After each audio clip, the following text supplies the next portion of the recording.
Hello, beautiful souls. I am Preeti, and thank you so much for watching this video. I hope that you are living very happy, healthy, and blissful life. Story time with morality. আজকের স্টোরিটা ভীষণ interesting, একটু মন দিয়ে শুনবেন। এটা হচ্ছে এক গ্রামের গল্প। এক জমিদার চাষির বাড়িতে গেছে তার শোধ আদায় করার জন্য। সেই চাষি অ্যাকচুয়ালি অনেক দিন ধরে টাকা শোধ দিতে পারছে না। তো জমিদার এবারে যখন গেছে তখন তার গলার আওয়াজ অনেকটাই বেড়ে গেছে। সেই গলার আওয়াজ শুনে অনেক যারা যারা গ্রামের মানুষজনেরা রয়েছে তারা জড়ো হয়ে গেছে। সেই জমিদার বলছে যে শোনো চাষি, তুমি যদি আজকের এই টাকাটা ফেরত দিতে পারো তাহলে খুব ভালো হয়, আর যদি না দিতে পারো তাহলে তোমার মেয়ের সাথে আমার বিয়ে দিয়ে দাও। কিন্তু চাষির মেয়ের বয়স তো 16 বছর, আর জমিদারের বয়স তো 60 বছর, 60। তো সেই কথা শুনে তার বাবা অবাক হয়ে গেল, চাষি অবাক হয়ে গেল। সে তো বিয়ে দিতে তো রাজি হবেই না, কিন্তু সে না না না না করা সত্ত্বেও সেই জমিদার কিন্তু ছাড়লো না চাষিটাকে। বলল যে ঠিক আছে, একটা এবার প্রবাবিলিটি রাখা যাক। প্রবাবিলিটির কেমন? এই গ্রামের মধ্যে দু ধরনের পাথর রয়েছে, একটা সাদা পাথর, একটা কালো পাথর। সাদা পাথর বলতে গেলে এখানে সিগনিফাই করে, সাদা পাথর মানে হচ্ছে আমি সব কিছু ক্ষমা করে দেবো, আমার কোনো রকম টাকা দরকার লাগবে না যদি সাদা পাথর চুজ করা হয়। আর যদি কালো পাথর চুজ করা হয় তার মানে হচ্ছে আপনি আপনার মেয়ের সাথে আমার বিয়ে দেবেন। এবার কন্ডিশনস কি?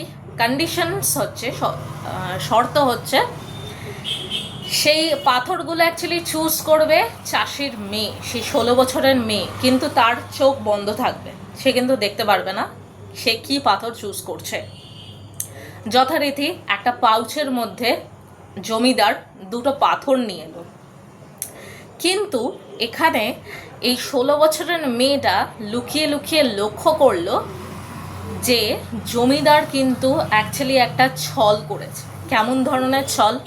সে বলেছিল সাদা এবং কালো পাথর নেওয়া হবে প্রবাবিলিটিতে, কিন্তু জমিদার এখানে ছল করে দুটোই কালো পাথর নিয়েছে, সেই থলিতে রাখলো। সেটা আর কেউ দেখেনি, কিন্তু এই 16 বছরের মেয়েটা কিন্তু লক্ষ্য করেছে। এটা দেখার পর 16 বছরের মেয়েটা ভাবছে যে আমার এখন কি করা উচিত। আমি যদি এখন যাব সেই পাথর যে কোনো একটা তুলতে, তো দুটোই তো কালো পাথর, আমি তো কোনো না কোনোভাবেই ফেঁসে যাব। তাহলে কি আমি চিৎকার করে পুরো গ্রামের মানুষজনকে এটা বলবো যে এই জমিদার ছল করেছে, আর ছল করে দুটোই কালো পাথর নিয়েছে? এটা যদি করা হয় তার রেজাল্টটা তো সেম দাঁড়াবে, আবার সেই জিনিসটা আবার ফেরত আসবে, মানে এইটা সাইকেলটা আবার ঘুরে ফিরিয়ে আমি ফাঁসবো।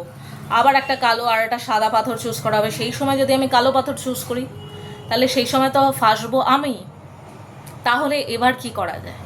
এই কথা ভাবতে ভাবতে জমিদার সেই মেয়েটাকে ডেকে পাঠায়। সেই মেয়েটাকে বলে, এই মেয়ে এদিকে আসো, আর এখান থেকে এই পাউচ থেকে যে কোনো একটা পাথর তোলো, আর তোমার চোখটা একটা কাপড় দিয়ে বন্ধ করে দেওয়া হবে। পুরো গ্রামের মানুষ জড়ো হয়ে সেই জিনিসটা কিন্তু দেখছে যে কী হতে চলেছে। তাহলে কি সত্যি সত্যি মেয়েটা কি বিয়ে করবে? এই 60 বছরের জমিদারের সাথে বিয়ে দিয়ে দেবে তার বাবা? কিন্তু টাকা না ফেরত দিতে পারলে তাহলে কি করা যেতে পারে? তাহলে কি মেয়েটা কি সাদা পাথর তুলবে? কি করবে? এই কথাগুলো পুরো গ্রামের মানুষেরা ভাবছে। ততক্ষণে মেয়েটা সামনে আসে, পাউচ থেকে পাথর তোলার জন্য সে সামনে আসে।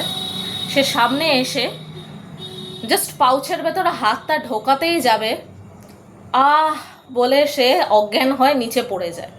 পাউচ থেকে একটা পাথর তোলেনি, কিন্তু আহ করে নিচে পড়ে যায়। এটা দেখে জমিদার রেগে মেগে মেয়েটাকে বলে, সে কি কাণ্ড, একটা এখনো অবধি পাথর তুলতে জানো না, পাথরটা তুলতে পারো না, তোমার কি হয়েছে? এত মানে বিচ্ছিরি অবস্থা কেন তোমার? একটা পাথর তুলতে গিয়ে তুমি অজ্ঞান হয়ে পড়ে গেলে। তো রাগের মাথায় এসব কথা যখন মেয়েটাকে যখন শোনাচ্ছে, পুরো গ্রামের লোক ততক্ষণ মেয়েটার কাছে এসে জল টল ঝাপটা টাপটা দিল, সেই মেয়েটা উঠে দাঁড়ালো। সেই মেয়েটা কিন্তু অ্যাকচুয়ালি সেই সময় ছল করেছে, সেই মেয়েটার কিন্তু অ্যাকচুয়ালি মাথা ঘোরেনি। সেই মেয়েটা ছল করে মাথা ঘোরানোর অ্যাক্টিং করে সে নিচে পড়ে গেছে। এবার জমিদার বলছে যে তাহলে এই প্রবলেমের সলিউশনটা তাহলে কি হবে? তুমি যে এইভাবে মাথা ঘুরে পড়ে গেলে, তাহলে তো কোনো পাথর তো তুমি তুলতে পারলে না, তাহলে সলিউশনটা কি হবে? তখন মেয়েটা এটার উত্তরে বলছে যে এটা সলিউশন একটা হতে পারে, পাউচের ভেতর না হয় দেখা যাক যে কোন কালারের পাথরটা রয়েছে, তার ঠিক অপোজিট কালারের পাথরটা তো আমি তুলেছিলাম, তাই তো সেই পাথরটা অ্যাবসেন্ট। আর মেয়েটা যখন পড়ে যায় তখন সেই পাথরের সাথে অন্যান্য পাথর কিন্তু মিক্স হয়ে যায়। তো ওই পাথরটা কি তুলেছিল সেই জিনিসটাও দেখা যায় না, কোনো গ্রামের মানুষেরা তারা ওটা দেখতে পারে না। মেয়েটাও অ্যাজ ইউজুয়াল দেখতে পারেনি সেটা, আর জমিদারও সেই জিনিসটা লক্ষ্য করেনি। কিন্তু জমিদার তো মনে মনে এটাই ভাবছে যে আমি তো দুটোই কালো পাথর তুলেছি। এবার পুরো একদম এন্টায়ার গ্রামের লোক সেই পাউচটা খুলে দেখছে যে আরেকটা কী কালারের রয়েছে, তার অপোজিট কালারের মেয়েটা চুজ করেছিল। তখন পাউচের ভেতরে দেখছে যে কালো পাথর রাখা আছে, তার মানে এটাই বোঝা গেল, পুরো গ্রামের মানুষেরা তাই বুঝলো যে মেয়েটা কিন্তু অ্যাকচুয়ালি সাদা পাথর চুজ করেছে। এটা বুদ্ধি করে, ছলনা করে সে কিন্তু অ্যাকচুয়ালি খেলাটা জিতে যায়। মরালিটি অফ দ্য স্টোরি, এটার থেকে কি শেখা যায়? রাগের বশে রেসপন্ড করো, রিয়্যাক্ট করো না। যখনই তোমরা রিয়্যাক্ট করতে যাবে তোমরা কিন্তু রীতিমতো হেরে যাবে।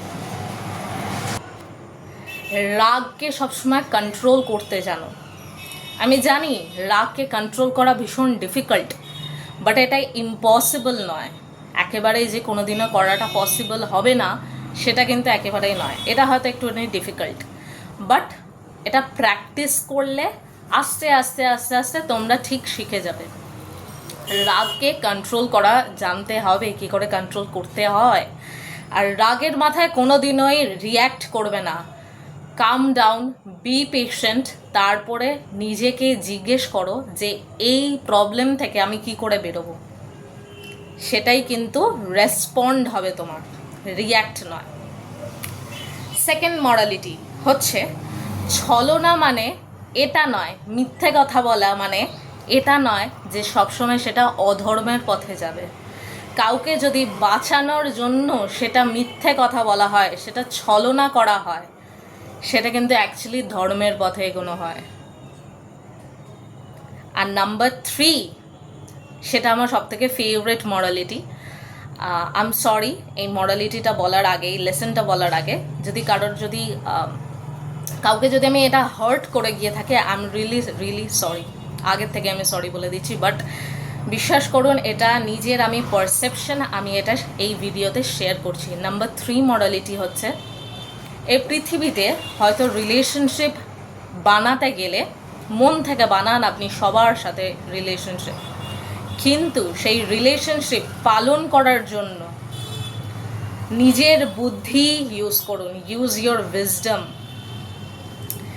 আপনার বুদ্ধিটা শোকেসের ভেতর তুলে রাখার জন্য নয়, তো নিজের বুদ্ধি ইউজ করুন, নিজের বিবেককে জিজ্ঞেস করুন যে এই প্রবলেমের সলিউশন কী হতে পারে। বিশ্বাস করুন এই পৃথিবীতে এমন কোনো প্রবলেম নেই যেটার কোনো সলিউশন হয় না, প্রত্যেকটা প্রবলেমের এক একটা সলিউশন আছে।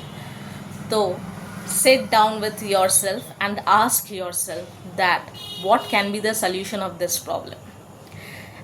এই মরালিটি আর এই স্টোরিটাই এত অবধি ছিল। কেমন লাগলো নিশ্চয়ই আমাকে কমেন্ট সেকশনে জানাবেন। Thank you for watching this video. I love you.